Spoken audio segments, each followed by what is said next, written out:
भगवान एक श्रद्धा है, भगवान एक निष्ठा है, भगवान एक भक्ति है, भगवान एक भावना है, भगवान एक आस्था है।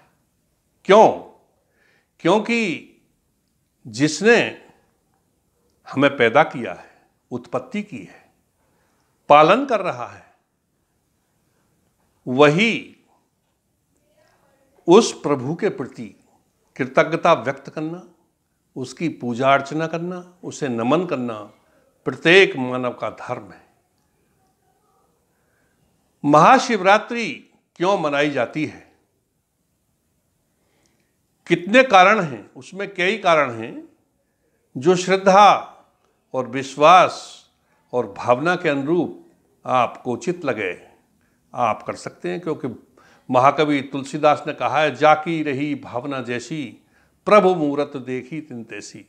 और उन्होंने सर्वप्रथम रामचरितमानस लिखने से पूर्व ही कहा है कि वंदे भवानी शंकरो श्रद्धा विश्वास रूपणो, यानी कि श्रद्धा और विश्वास रूपी भगवान शिव को और पार्वती को मैं प्रणाम करता हूं। पौराणिक कथाओं के अनुसार प्रत्येक मास में चतुर्दशी आती है, परंतु फाल्गुन मास की कृष्ण पक्ष की चतुर्दशी का विशेष महत्व इसलिए है कि इसे महाशिवरात्रि कहा जाता है। और हिंदू धर्म को मानने वाले अधिकांश लोग भगवान शिव की श्रद्धा, निष्ठा और भक्ति भाव से पूजा करते हैं। गंगा के पवित्र जल लाकर उन्हें नहलाते हैं, नंगे पांव जाते हैं। जिसकी जितनी श्रद्धा होती है उतना कष्ट झेलकर भगवान की पूजा करता है। भगवान शिव रात्रि मनाए जाने का पहला कारण यह है कि पौराणिक मान्यताओं के अनुसार फाल्गुन कृष्ण पक्ष की चतुर्दशी को भगवान शिव का शिवलिंग रूप में उदय हुआ था। पर्वत पर इनका रूप देखा गया तो सर्वप्रथम ब्रह्मा और विष्णु ने इनकी पूजा की और धीरे धीरे सभी लोग इनकी पूजा करने लगे। नेपाल देश पहले भारत का ही अभिन्न अंग था और वहीं से जहाँ काठमांडू का भव्य भगवान शिव का मंदिर बना हुआ है, वहीं से इनकी पूजा का आधार माना गया है।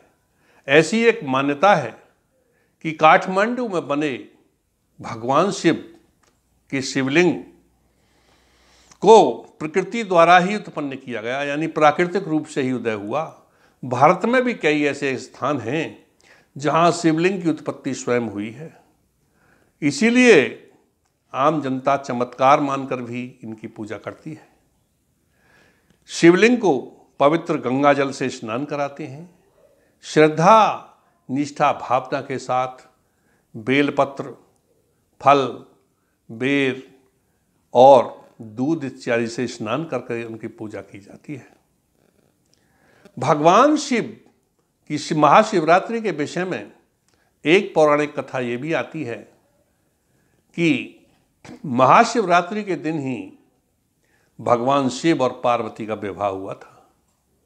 आज भी नेपाल के काठमांडू मंदिर में भगवान शिव और पार्वती की पालकियां 3-4 दिन पहले से ही घुमाई जाती हैं और लोग उन्हें श्रद्धा और निष्ठा से नमन करते हैं, भगवान की पूजा अर्चना करते हैं और इस दिन विधिवत 7 फेरे लेकर के परंपरागत हिंदू धर्मानुसार, सामाजिक व्यवस्था अनुसार शिव विवाह किया जाता है।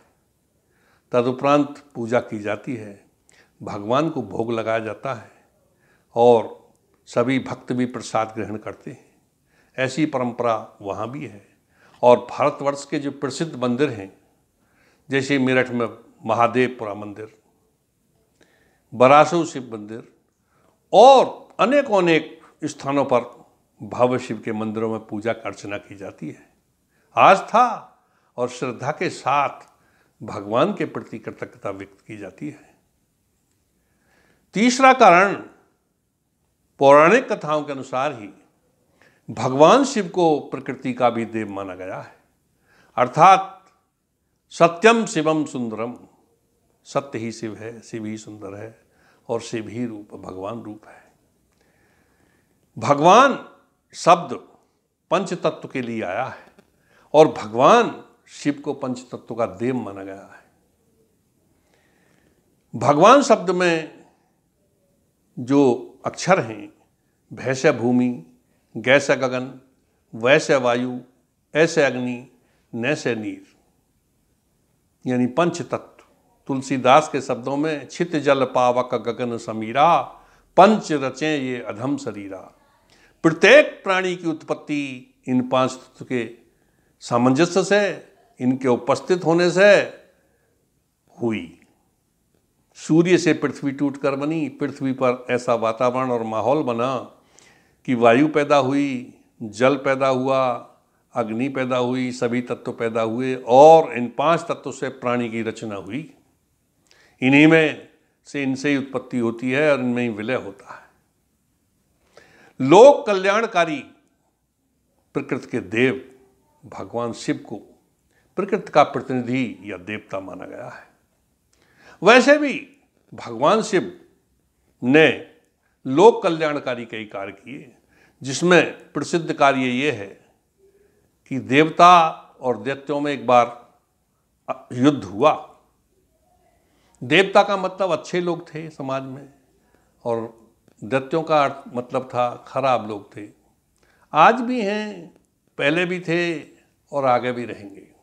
अच्छी सोच वाले लोग देवता कहलाते हैं और बुरी सोच वाले लोग दैत्य कहलाते हैं, फर्क इतना ही है।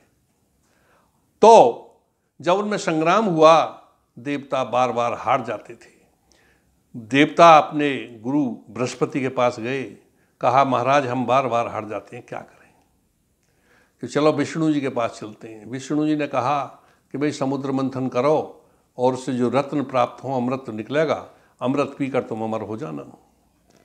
और अमृत निकलने से पहले घोर हलाहल विष निकला, जिसकी तीक्ष्णता से पूरा विश्व दुखी होने लगा, लोग तड़पने लगे। तीक्ष्णता के कारण जब जनता जनार्दन को, भक्तों को ज़्यादा परेशानी हुई तो शिव से अनुरोध किया गया कि महाराज इस हलाहल की तीक्ष्णता से और इसके प्रकोप से हमें बचाओ।